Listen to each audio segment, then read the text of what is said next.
Bonjour, bienvenue. Aujourd'hui, on se retrouve comme promis pour un épisode d'histoire sur la guerre des Gaules. Donc cet épisode fait suite à l'épisode « Et si les Romains avaient perdu à Alésia ?» si jamais. Bien, alors donc aujourd'hui, on va s'intéresser de plus près à la guerre des Gaules. C'est parti pour l'épisode. Pour commencer, nous allons introduire le sujet en parlant de la question des sources, puisque la guerre des Gaules est un sujet complexe qui date d'une époque antique, qui est donc assez compliqué à étudier, et dont les sources sont assez rares finalement, puisque la seule réelle source manuscrite dont on dispose, ce sont les commentaires sur la guerre des Gaules réalisés par Jules César. Et donc vous voyez évidemment quel est le problème d'avoir une source manuscrite qui est issue d'un des principaux participants à la guerre des Gaules. C'est pas très objectif. Mais tout de même, les commentaires de Jules César nous renseignent sur de nombreuses choses, et il est peu probable qu'il ait monté de toutes pièces tous les événements qui se sont passés durant la guerre des Gaules. Il faut noter que les Gaulois, eux, n'avaient pas de source manuscrite, puisqu'ils pratiquaient énormément la tradition orale, et donc les informations complémentaires qu'on apporte pour dire si les événements de la guerre des Gaules sont vrais ou non, ou exagérés, c'est principalement des sources archéologiques.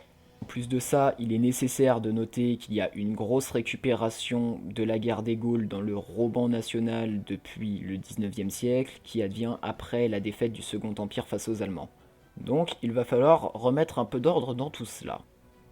Tout d'abord, parlons de la Gaule. La Gaule, ce n'est pas un ensemble politique, la Gaule, ce n'est pas un ensemble de peuples, c'est juste une zone géographique qui a été déduite assez arbitrairement par les Romains. Elle est censée désigner tout un ensemble de peuples celtiques, mais en réalité, elle désigne à peu près tout. Ainsi, les Romains se retrouvent à qualifier de Gaule transalpine ce qui est derrière les Alpes, et de Gaule cisalpine ce qu'il y a dans les Alpes. Ils appellent Gaule un peu tout ce qui passe.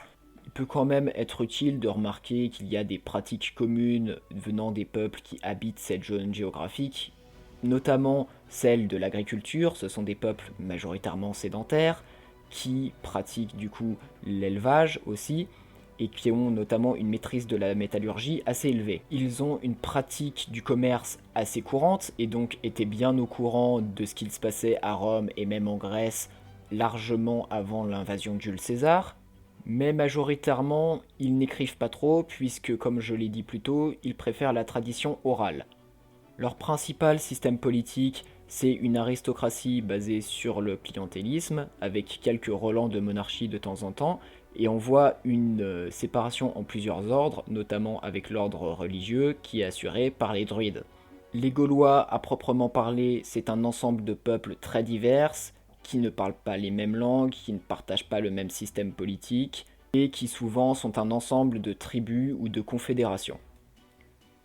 Maintenant parlons un peu de Rome à l'époque. À la fin du IIe siècle avant Jésus-Christ, les Romains ont réussi à se rendre maîtres de la Gaule transalpine, renforçant donc leur présence dans les Alpes. En 124 et en 121, il y a déjà eu des affrontements entre plusieurs tribus gauloises et les Roms qui se sont soldés par une victoire de Rome, ce qui leur a permis de conquérir un territoire qui est appelé la Gaule narbonnaise ou la Gaule cisalpine. Rome a déjà été secouée par plusieurs épisodes de guerre civile, mais depuis les années -70-60, trois hommes sont en train de réussir à se hisser au pouvoir. Il s'agit de Crassus, Pompée et César, qui vont plusieurs fois être consuls et qui vont finir par former un triumvirat, c'est-à-dire une alliance informelle qui les unit afin de maîtriser Rome. Rome est en pleine phase d'expansion, motivée par le besoin de s'étendre, d'obtenir des ressources, et aussi par l'envie de grands hommes politiques de gagner du prestige dans des batailles. Pour comprendre les motivations qui ont mené à la guerre des Gaules, il faut un peu s'intéresser à la figure de Jules César. Jules César est un homme politique romain issu d'une famille assez riche et assez puissante, et il tente de profiter des institutions romaines pour s'imposer au pouvoir. En 59, César obtient le poste de gouverneur, proconsul, de la Gaule cisalpine. Et il y a plusieurs indicateurs qui nous font dire que César avait réellement la volonté d'étendre son prestige afin de gagner en puissance dans la République romaine, et que cela a pu être une des motivations de la guerre des Gaules. Le casus belli qui a été fourni à César afin de déclencher sa campagne est le suivant. En 58 avant Jésus-Christ, un peuple gaulois, les Helvètes, décide d'émigrer. Le plan pour eux, c'est de passer par la Gaule cisalpine sous domination romaine afin d'aller s'installer dans d'autres provinces. Le problème, et évidemment pour les Romains, c'est que le passage d'une population aussi importante sur leur territoire pourrait signifier des pillages, des exactions, et qu'ils n'ont pas envie de subir ça. En plus, la place laissée par les Helvètes, qui sont un peuple plutôt pacifique, qui entretient des relations cordiales avec Rome, pourrait être occupée par des peuples germains qui sont beaucoup moins sympathiques envers les Romains et qui pourraient donc représenter une menace pour les frontières de la Gaule narbonnaise. C'est pour cette raison, principalement, que César décide d'agir et d'empêcher les Helvètes de faire une migration, ce qui lui fournit un casus belli pour intervenir en Gaule. Le 28 mars 58, les Helvètes commencent leur migration. Ils envoient des émissaires à Rome pour demander l'autorisation de passer, mais Rome la leur refuse. Les Helvètes décident alors de faire un détour et de passer par le territoire des Édouins.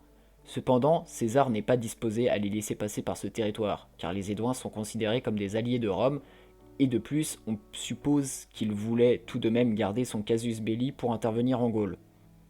C'est ainsi que débute la première phase de la guerre, celle entre les Helvètes, les Germains et les Romains. Les premiers affrontements entre les migrants helvètes et les Romains ont lieu sur les bords de la Saône. La cavalerie romaine prend par surprise les Helvètes, qui perdent un grand nombre d'hommes. Pendant 2 semaines, les accrochages se poursuivent, mais finalement les Romains décident d'aller chercher des vivres à Bibracte, la capitale de leurs alliés édouins, et c'est à ce moment-là que les Helvètes décident de faire volte-face pour les attaquer. L'ampleur de la bataille de Bibracte est assez grande, puisqu'il s'agit d'un conflit qui oppose 40 000 Romains à entre 50 000 et 80 000 Helvètes, et cette bataille est finalement gagnée haut la main par les Romains. Ceux-ci forcent les Helvètes à retourner à l'endroit d'où ils venaient, et cette bataille leur procure un prestige assez énorme. À ce moment-là, la victoire romaine est assez marquante, et presque l'intégralité des peuples de la zone géographique gauloise décident d'envoyer des ambassadeurs à Rome pour essayer de former un projet d'assemblée gauloise. César acquiesce pour ce projet avec comme objectif de renforcer l'influence de Rome sur la région. En réalité, cette assemblée gauloise va être un moyen pour César de s'ingérer encore plus dans les affaires des peuples gaulois. La première ingérence qu'il va faire, c'est en battant un chef germain qui est venu dans le nord de la Gaule conquérir des territoires. César obtient l'autorisation du Sénat et de l'Assemblée gauloise d'intervenir. Il envoie un ultimatum à ce roi germain, que ce roi germain rejette, et finalement détruit les troupes germaines en Alsace à la bataille d'Orsenfeld. Cependant, la défaite germaine ravive de nombreuses rivalités dans les territoires du nord de la Gaule, ce qu'on appelle de la Gaule belgique. C'est ainsi que va commencer la seconde phase de la guerre, la phase belge. De nombreux peuples belges commencent à former des alliances et des ligues afin de faire face à l'influence grandissante de Rome dans leur région. Au début de l'été 57, les Belges commencent à marcher sur César, qui est obligé de rapatrier en urgence ses troupes de Gaule transalpine. César parvient à vaincre les Belges à la bataille de l'Aisne. Un peu plus tard se déroulera la bataille du Sabis, qui marquera un massacre immense commis par l'armée romaine sur le peuple des Nerviens. César dira que sur 60 000 combattants belges lancés au début de la bataille, il n'en restait que 500. À la fin de ces opérations, la plupart des peuples belges se sont soumis à César, qui est donc ainsi maître du nord de la Gaule, et compte bien le rester. La troisième phase de la guerre intervient un peu plus tard. Il s'agit de la phase concernant l'Armorique et l'Aquitaine. Celle-ci commence par une expédition du Romain Publius Crassus, qui est le fils du triumvir Crassus, l'allié de César, et qui a été envoyé en tant que général pour aider César durant la guerre des Gaules. Publius Crassus va aller monter une vaste expédition en Armorique et sur toute la côte atlantique, mais pendant cette expédition, il va envoyer des délégués à certains peuples, comme les Vénètes, qui vont retenir ces délégués et vont essayer de les échanger contre des otages que les Romains avaient capturés plus tôt. La plupart des peuples armoricains rejoignent les Vénètes dans leur tentative de déstabiliser Rome, et c'est ainsi que César se retrouve à devoir gérer une rébellion dans toute l'Armorique. L'armée romaine construit une flotte en urgence et parvient à vaincre la flotte vénète durant la bataille du Morbihan. Sans leur supériorité navale, les Gaulois sont très vite obligés de se soumettre. Et pendant que César mate la révolte en Armorique, Publius Crassus, lui, est parti en Aquitaine et a soumis à lui seul un tiers de la Gaule. Le gars est comme ça, il ne s'embête pas avec les détails. Ainsi, à la fin, grâce aux expéditions de Publius Crassus et à l'écrasement de la révolte armoricaine, la troisième phase se solde par la maîtrise de presque toute la totalité du territoire de la Gaule. En moins 55 avant notre ère, presque toute la Gaule est tributaire de Jules César.